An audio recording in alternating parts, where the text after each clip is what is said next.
Thank you for stopping by Ballistic Barbecue. On this video, I'm going to be cooking up an herb-crusted beef round roast on the rotisserie. Let's get going.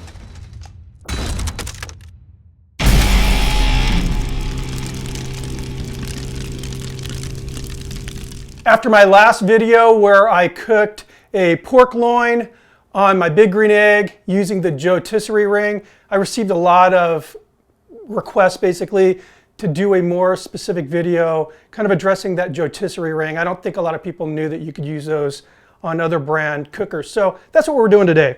So here's our roast, a little over 5 pounds. And again, this is a beef bottom round roast, rump roast, very, very lean. It can be very, very tough if you don't cook it correctly. And I found the ceramic cookers are perfect for this. We're gonna end up with a very nice, tender, flavorful piece of meat here. Let's get going with that herb seasoning. Making it very easy on myself. Half cup of Montreal steak seasoning. I love that stuff. 1 teaspoon dry rosemary, 1 teaspoon dried thyme, 1 teaspoon dried parsley. Just mix this up. Now, I'm probably not going to be using this much of the seasoning, but for me it's just easier figuring out the ratios if I go a little over what I need. And there we go, that's looking good. Let's get this roast seasoned. First thing I'm going to do is just apply a little oil. This is grapeseed oil. And I like using grapeseed oil just because it's got one of the higher smoking points. It's really good for cooking, grilling and everything like that. Very mild flavor. This will help that seasoning blend adhere. Let's get this on here as even as possible.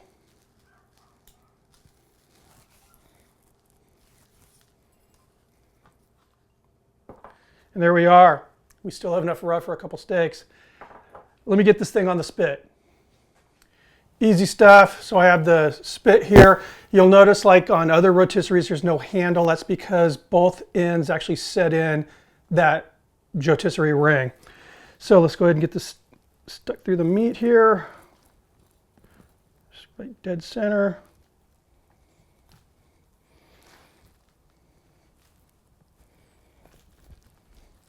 Now most likely we'll need to adjust where this thing is centered once we get it on the ring. I like to keep the little set screws so they're in line with each other. Just makes it a little easier when you go to do that.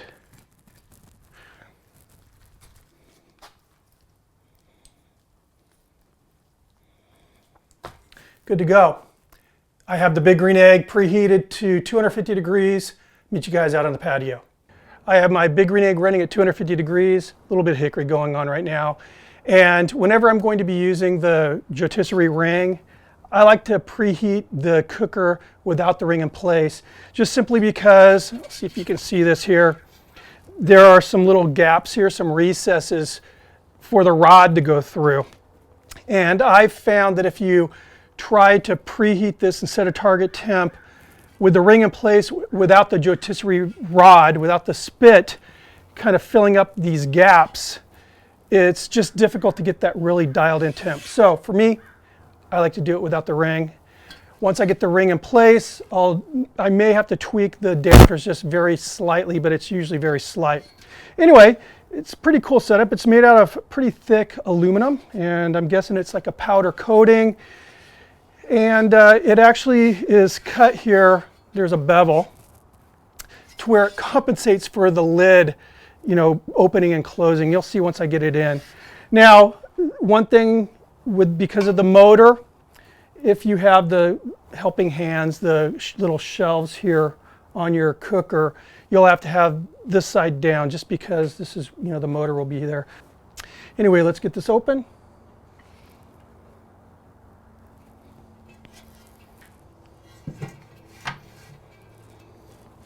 Just that easy. You want the Joetisserie label facing forward, and this will work on any 18-inch diameter, ceramic cooker, which that was a brilliant move on the behalf of Kamado Joe. Motor in place. Now at this point I'm going to loosen the tines on the spit here just so I can make those adjustments. That square end goes into the motor, and you can see I need to push the roast further closer to me. There we go, that looks good. Tighten those screws.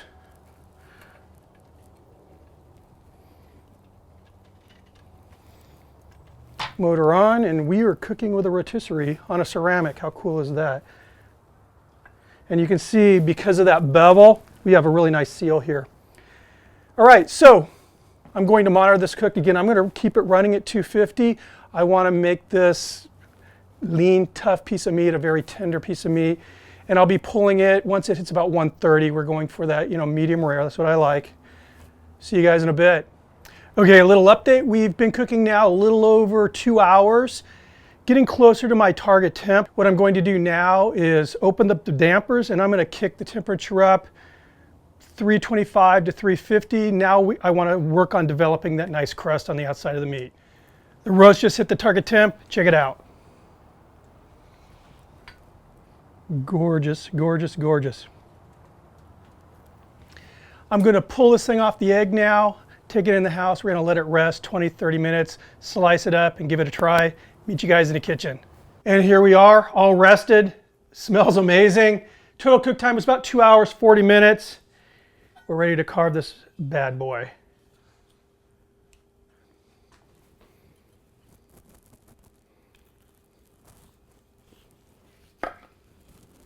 Looks good. Now again, this isn't prime rib. It's a little tougher than a prime rib, obviously. So this is a great holiday cut if you're on a budget, but definitely you want to cut it thinner than you would, like I said, a prime rib. This is a kind of a economic slice of meat. So I'm cutting this thin.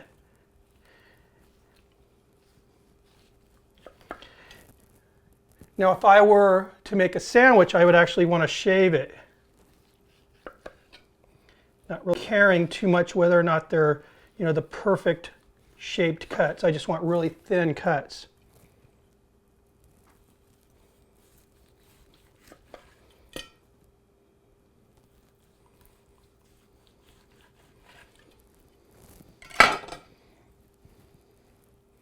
There we are. That's pretty. Smells so good. Let's give this a try.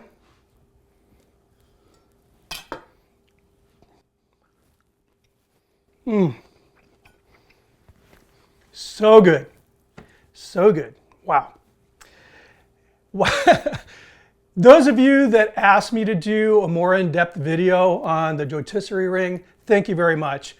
I have a lot of cookers. I mean, I have like 16 different cookers, and I'll be honest with you, I've kind of neglected the old big green egg, and it's been fun bringing it out again, and I'm liking it. And the Joetisserie ring, I mean, that's what I love using on the big green egg. Ceramics are just so versatile. Then to add a rotisserie to a ceramic, it just takes it levels beyond. And yeah, I'm having fun on this thing. In fact, it's cooking my holiday meal this Christmas. So thank you guys for that. Anyway, thank you for stopping by the video. Appreciate your views.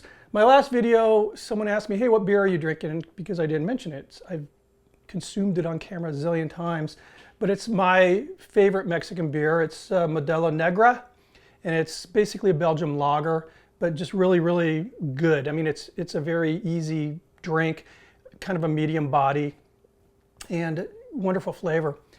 So, see you guys in the next video. Cheers.